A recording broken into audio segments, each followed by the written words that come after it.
policing the police every single day, and doing what the Charlotte County Sun newspaper and local TV stations won't do every single day.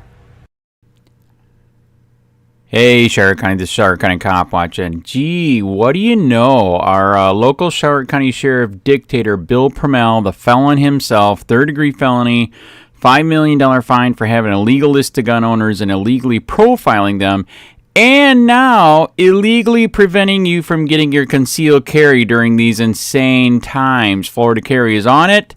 Eric Friday, their lawyer, said if you have a case, give it to him. They will sue their ass. So our local sheriff is preventing you from getting concealed carry to protect yourself, because the cops are finally starting to admit, this might be bad, and they're starting to stand down their people from being policing for profit, road pirates. They're shutting down local offices. They're finally admitting, gee, maybe this is unconstitutional, and there are people that are doing shit that have victimless crimes. But here's the other one that we've been talking about. What about the jails? All those people in the fucking jail, probably 80% are for victimless crimes. You need a victim to have a crime. The state and the city is not a fucking victim. So anyways, as you see here, jails across the country are starting to get it. This is bad. Bad. And you know what our sheriff said, and the Sarasota sheriff said? I don't give a shit. I'm going to keep arresting people and putting them in there. I'm not going to let anybody go. Yet this fucker's letting some of his people go at the local offices, but yet we can't protect ourselves with concealed carry. So what the fuck are we going to do? Here's an interesting thing. The arrests are slowly but surely. Oh, that was stupid. So you can go to his website, Day Confined. Let's see. Let's try. Let's try a Saturday. I'm not a robot. So there's 13 arrests on like a week ago. So here is the interesting thing.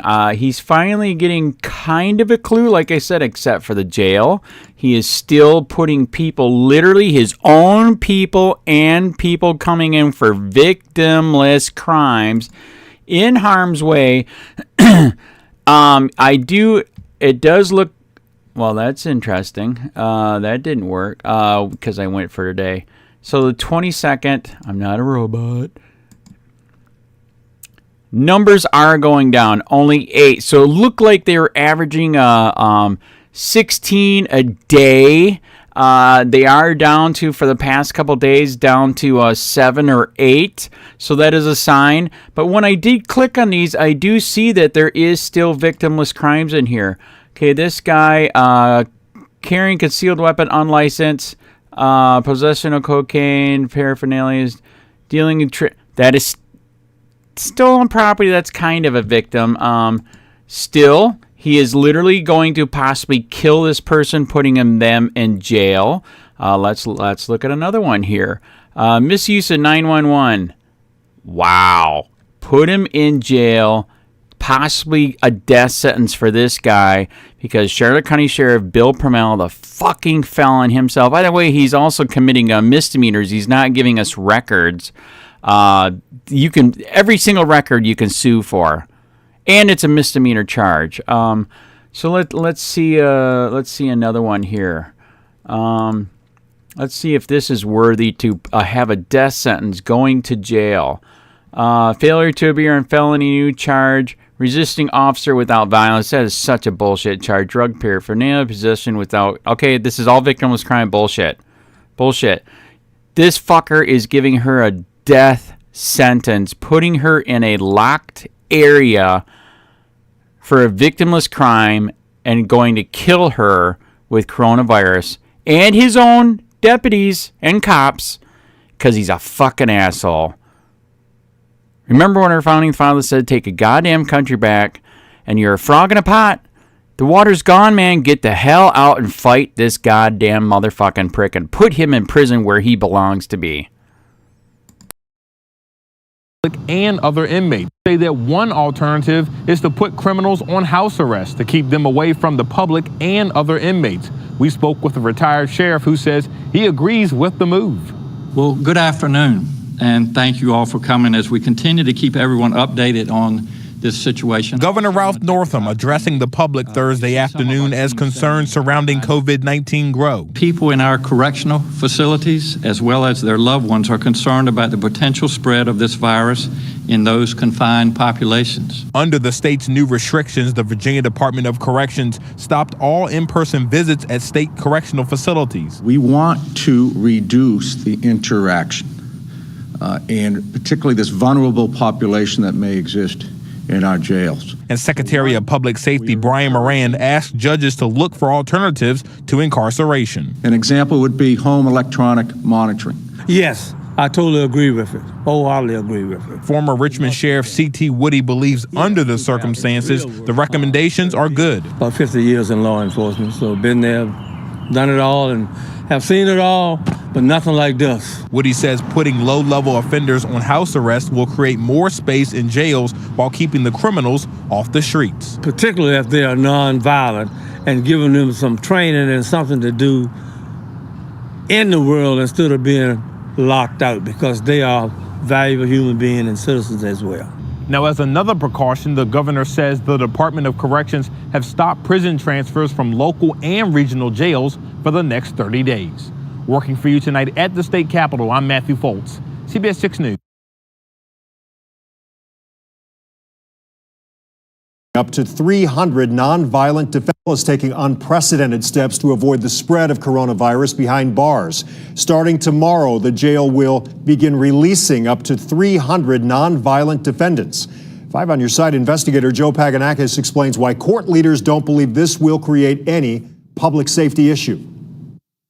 Well, the Cuyahoga County court system will be in operation on Saturday. Some judges tripling their dockets, hoping to get more cases through the system in an effort to reduce the coronavirus risk for jail and court employees, as well as some 1,900 inmates. We don't want the public to panic. This is not like the jail is opening the door and everyone's running out. Cuyahoga Administrative Judge Brendan Sheehan says he's trying to avoid a coronavirus medical emergency at the Cuyahoga County Jail, looking to get 200 to 300 nonviolent defendants through the court system and released by the end of the month. Get the people who deserve to be on probation, who are given a chance to expedite their hearings, to get them out. Sheehan says his court team is also trying to reduce the jail population by getting violent offenders moved more quickly to correctional facilities throughout the state. If people are in prison and they're violent offenders, we got to get them out and put them on a bus and go to the prisons. And Sheehan says Metro Health Medical Center and jail staff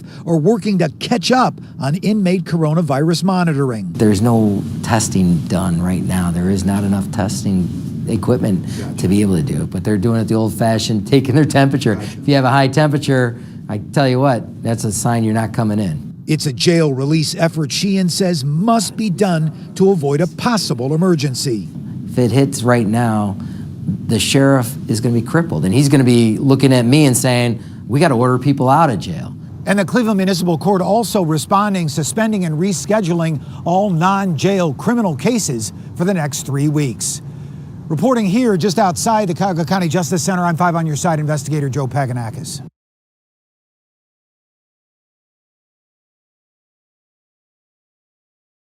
Good morning.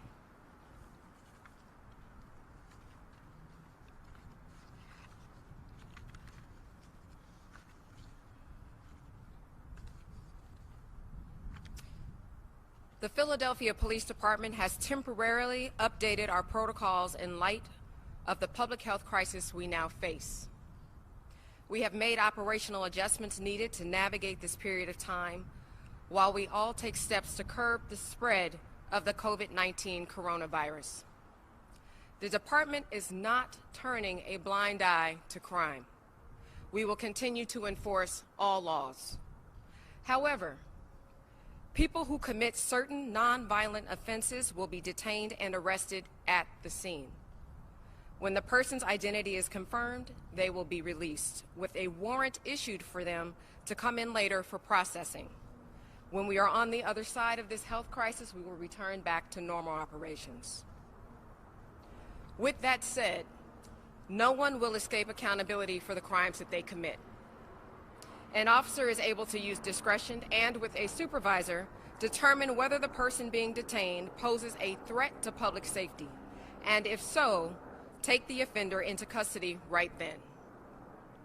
To balance this approach, during this crisis, we are reassigning officers from several plainclothes units to patrol duties to increase police presence and visibility and to also deter crime 24 hours a day.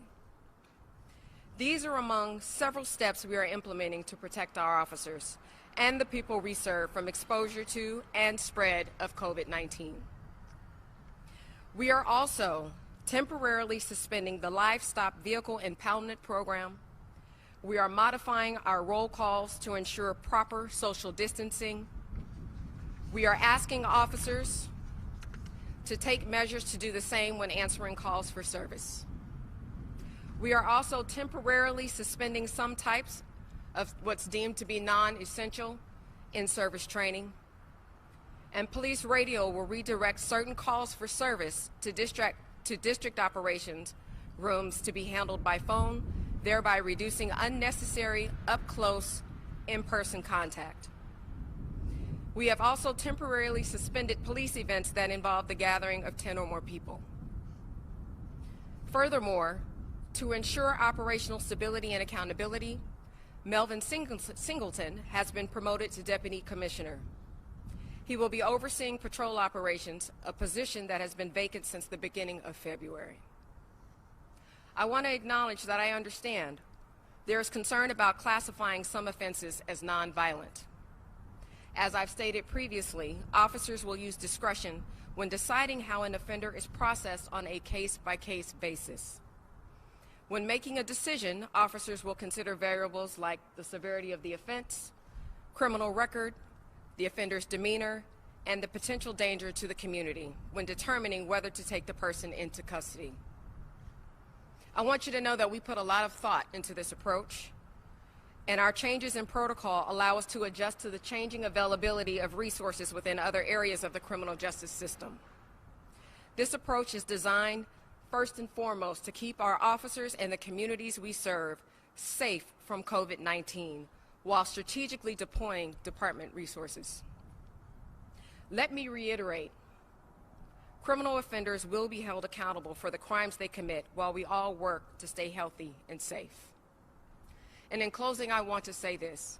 I personally want to apologize on behalf of the individual or individuals who chose to take it upon themselves to release internal documents without proper vetting, training, and communication, allowing us to get the proper narrative out to you, the public, and also internally to our rank and file here.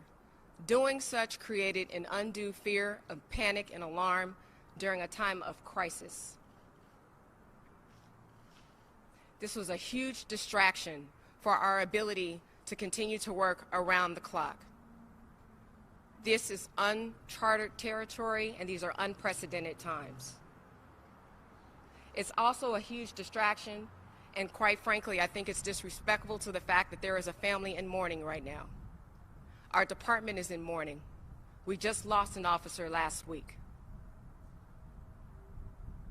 This is not helpful to our efforts, and we will still continue to do everything that we can to make sure that our rank and file are safe, but also that our community is safe.